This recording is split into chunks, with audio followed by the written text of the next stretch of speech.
Renee here with Joy for the Journey. Today I'm going to do a New Year's resolution, goal, intention type video. And I want to mention that this video is in collaboration with Abby from Rooted in Rest, as well as Jessica from Waldock Way. Each month they have a topic that homeschool moms can do a video on and upload their video to a shared playlist. So I hope you'll check that out.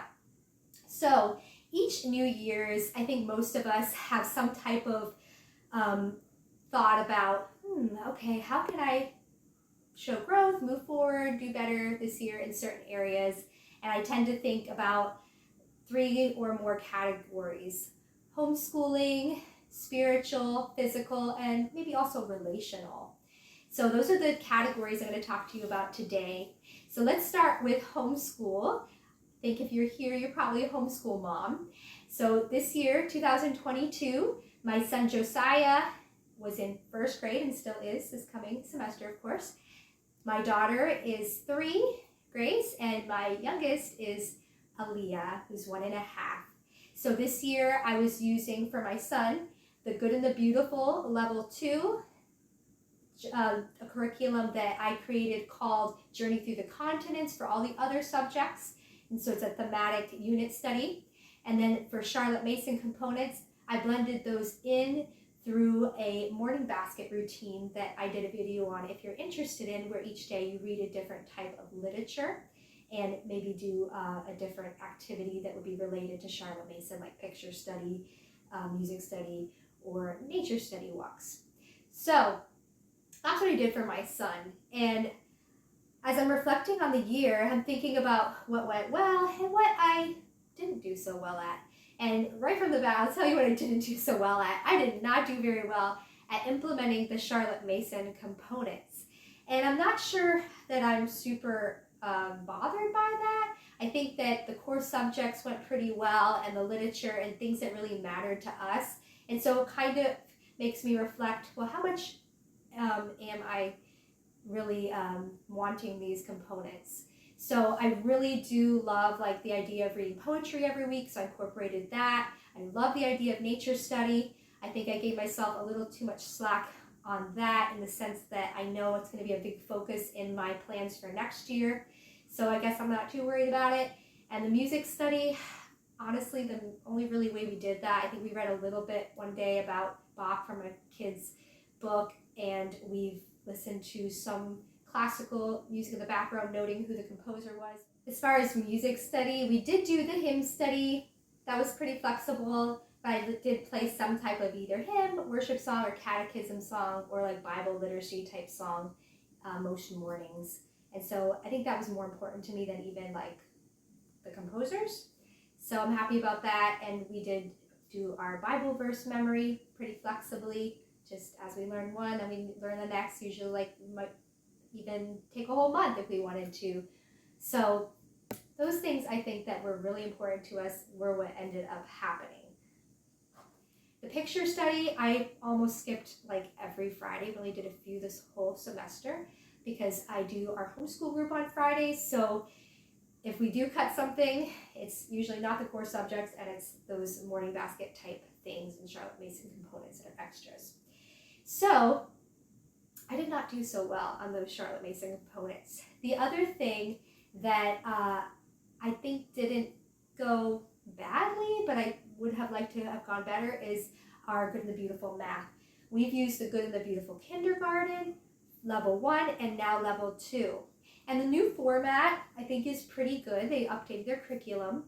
However, because my son is actually developmentally a 1st grader, even though he's worked up to and has shown progress to where he is ready for the level 2, the lessons have a much higher workload than I think he's really ready for developmentally. And so I found that my philosophy is teach the kid, not the curriculum. That's something I always heard as a public school teacher in my former life before being a homeschool mom, and I think it holds true with homeschooling as well. We're teaching a kid, not the curriculum. So I gave myself lots of permission to cut lessons in half and use it how I thought best, and I felt pretty comfortable doing that with my background in teaching elementary. However, even with that background, there's still that confidence that having a curriculum gives. So I was still using it, but I also developed on the side my own math routine and rotation of skills, similar to my basket system. Like each day we have different kind of system or skills that we were working on, and we rotate through so that they were actually covering all the same skills in good and the beautiful, but in a way that demanded less. And so I experimented with that very lightly this semester. I don't feel like I was confident just completely abandoning the curriculum. And so I'm debating right now whether to abandon it a little bit more and go with that if my son likes it better and if he's gaining and learning from it, or to, still kind of toggle between them. I found myself on the days I was using my own system, flipping to the lesson we would have been doing and just kind of double checking that we weren't missing anything. It was helpful to see how they presented certain problems, so I could even update my system to reflect ways I would want to present different problems or skills that I might have missed. So I'm experimenting with that. So that's another thing that I'm gonna have to sort of figure out and go one way or the other with. I think for the Charlotte Mason, I'm going to continue forward with, our Tuesday poetry, that I'm going to continue forward, trying to play classical in the background, but keeping that light. Maybe I'll do better with doing our nature walks, but again, I'm not going to worry too much about it this year. And the picture studies, we really enjoyed the one we had today, and I think that we'll keep it light and do pictures as we, enjoy doing them. So that's my son. And for my daughter, who's 3 with preschool this year, I think that I'm really happy with her progress. With all my kids, I sort of just started teaching them letters at 2, and by 3, of course, if you do it for like a year, just reading ABC books to them and doing the letters and sounds lightly and just kind of spoon feeding it to them in a fun way, they just pick it up. And so that's great, and I try to have routines where I'm doing numbers and different, fine motor for writing, and really light, really easy, very flexible. So we might not do it for a whole week, and then other weeks we're doing it 3 to 5 days. So the main focus obviously has to be my son, who's school age, and my goal is always to keep it below her frustration level and not cause her to dislike learning. And so that's where I always found myself struggling with my son when he hit that point at 3 where he knew his letters and I was moving into learning to read. And now again with my daughter, we're hitting that same point a little bit later. He was right at 3 and she's 3.5, where I'm like, okay, do I continue forward? I don't ever feel like it's necessary for kids to read that young, hear that out. It's neat that if they can, but there's no rush. So I was like, well, I feel like there's a slightly more resistance, and I realized, well, why is that? Okay, I think it's because with letters and sounds, I didn't want there to be pressure, so I spoon-fed it to them. Obviously, periodically, I'd do a check-in to see if they actually knew them all before I could declare whether they did or not. But for the most part, when you're spoon-feeding something, it's easy. And then with reading, I still do a lot of spoon-feeding because they're so young and not school age yet.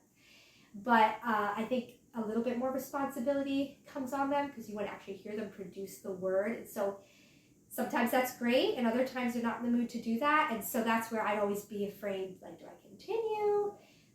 And that's where I'm like, well, if I stop, now my child has no growth for the next 2 years, because if they learn it so young, you want to kind of at least make some kind of progress forward from point A to point B.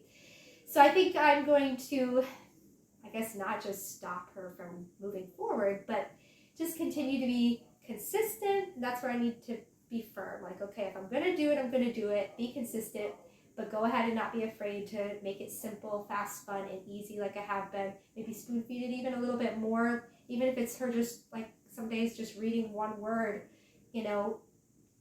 just that there's some type of progress forward. And so I think we're going to move forward with that, as well as with math, just doing those little hands-on activities that are super short, even if it's a minute or 2 or 5 minutes, whatever their interest level keeps them at.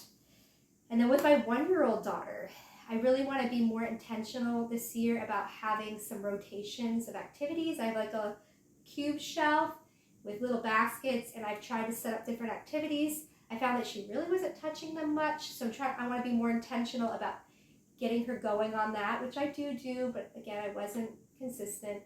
And then, rotating those out. I found that a lot of times she's happy to just free play in the room right there with our, realistic play kitchen and other furniture, and that's great. But I feel like there's some desire and some leap in her development where I think she's asking for more. And so I've been looking into some more busy bag ideas or refreshing my memory on those, and some more little basket rotation ideas I could do so that I could start her on something and then go back to my son and then toggle with my daughter and do a little, move around with them and take turns keeping them moving forward with different activities. And also for my daughter, when I'm not having her doing a specific little preschool activity, having some little busy bags set up for her that I can quickly grab and then put that one away and get the next one out. So I might do a video on that and let you know how that works for us with being more intentional about those types of things. So those are my thoughts on homeschooling and what I need to improve upon with moving forward with Charlotte Mason and the good and the beautiful. And as far as personal, physically, I feel like this year I'm going to try to actually start exercising. That's definitely something I've always been super slack about, except for like in high school because I was in cross country, and then in college because I had a workout buddy. But pretty much, especially since I've had kids, I'm like, well, the Bible talks about how exercise is of little value. And I realized it's kind of a lame excuse. And it's basically saying, I think, compared to the God and the kingdom and spiritual things it is, but it still has a lot of value. It gives you extra energy and it's great for your heart and lungs. And so I want to try to exercise this year. So I have a Y Pass, some of the other moms in my homeschool group too also. So they've agreed to meet with me at the gym once or twice a week to kind of get that ball rolling. So that's my plan for that. And of course, when you're a mom of little kids, you're just always moving anyways. Then as far as spiritually, this year I was just for some reason super hungry to read the Bible more and through in a year. I've always, since I was about maybe even middle school, have been pretty consistent about reading like a chapter a day of the Bible. And that's enough and that's great and that's fine.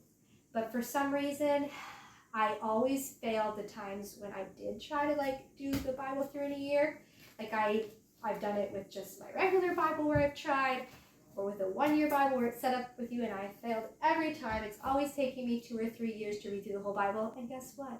That's fine. In fact, I have embraced that my whole 20s, through my 20s and 30s, because I'm actually almost 35. So, and that's okay. I think a 2, 3, even 4-year plan can work, but I just felt like it was the year to try it and to do it this year. So I got the YouVersion app thanks to a friend. When I told her, hey, do you want to read the Bible through with me? She's like, yeah, but let's get the app. And first I was like, oh, that's really foreign to me in my mind. I'm so used to just an actual physical Bible and, flipping through pages and being able to highlight. And I'm a little old school. But I realized, hey, yeah, that has the audio feature. And I know that when I use the audio Bible in different seasons, it makes it so much easier. And guess what? It has. I just hit play and it reads it to me, and I can be nursing or doing what I need to be doing. And wow, I think reading your Bible through the year is so easy when you're listening to it. So I might be using that feature this year. We'll see, from year to year how that happens. And it's super cool that I had 8 moms from my homeschool group that jumped on board to join me in this 1-year Bible reading plan on YouVersion.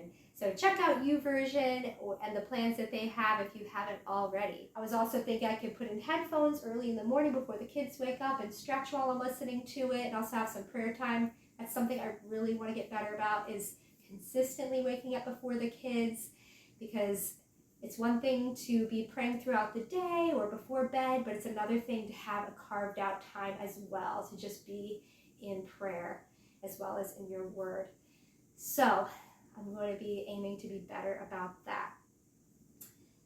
So some encouragement though, because there's no condemnation for us moms who are not getting up before our kids. But I love that this pastor, years ago before I had kids, he talked about something called prayer breathing and how important it is to just be praying throughout the day. And it's awesome how, we can feel, I can feel the Lord leading me, speaking to my heart to pray about certain things. And of course there's distractions, but it's like God's grace is sufficient. And so when you're doing laundry, you're doing dishes, or you're in the middle of a struggle, how you can just right in the quietest, in the moment of your mind, pause and speak with the Lord in that minute or that too. And so just that ongoing communication throughout the day is also just as important as having that carved out time, and has proved very valuable. And so I'm thankful for that. All right, so the other thing I want to talk about is relationships. I want to always, be evaluating and doing better in relationships.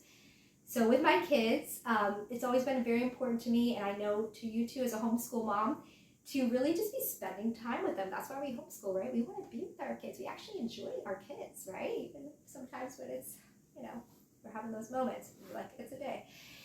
And so I want to continue forward being intentional about doing things they enjoy with them. It's very important to me to physically be holding, putting my arm around them, hugging them all throughout to the day while I'm reading to them, while I'm playing with them, snuggling with my son before he goes to bed and my daughter. And so that's my goal this year, is to just continue that and to make sure it continues down the line, even through my 1.5-year-old. I have little routines I try to do with her, and just to be consistent and aware. And one note on that, I always think of this quote that I heard before I was a mom. I used to love listening to Focus on the Family and reading books about parenting before I was a parent. And this quote I heard was, "Rules without relationship lead to rebellion." I'm going to say that again because it's just so good. Rules without relationship lead to rebellion. I don't know who said it, but it's so true, isn't it? When we have our kids' hearts, they want to obey. That doesn't mean they're not going to have that attitude or that moment where they're upset with us or something. What it means is their heart softens pretty quickly because there's a relationship. They want to please at the end of the day or at the end of the moment of heat. And so it is so important that we're really just having those times with our kids, whatever that may look like. And then with my husband this year, I want to continue to be intentional. I want to get better. I definitely need to get better about making him a priority.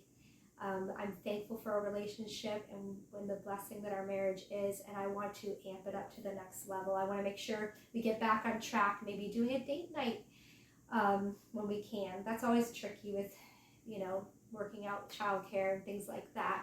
I want to be more intentional, just about building him up on a regular basis, making sure that those areas where I know he's sensitive about something, really looking out for that, and just being the best wife I can be this year, So those are my thoughts as far as homeschool, spiritual, physical, and relationships this year. And one other thought I was thinking was just cleaning. I really do like this cleaning routine, I'll call it, / schedule. It's flexible. And that's going pretty well. But I might be adjusting that this year to where the more far-off chores, like the monthly, quarterly ones, I might create kind of a looping system, if you will, so that I can be a little more intentional about those. Or maybe I'll just leave it, because I feel like the daily chores went really well this year. The weekly went pretty good. I did find myself skipping sometimes, especially on Tuesdays with our co-op and Fridays with our group. Some of the chores I scheduled on those days ended up on other days, or maybe being skipped altogether. But for the most part, the daily and weekly ones were going really well. And then I was finding ways to get other far-off chores in, and kind of hodgepodging those in on those days when you have extra time on the weekends or during breaks. So I might find a system that makes that a little more efficient or organized, or it might not. So we shall see. So I hope that you are having a great new year so far, and that these thoughts helped you reflect on your own year ahead and year past.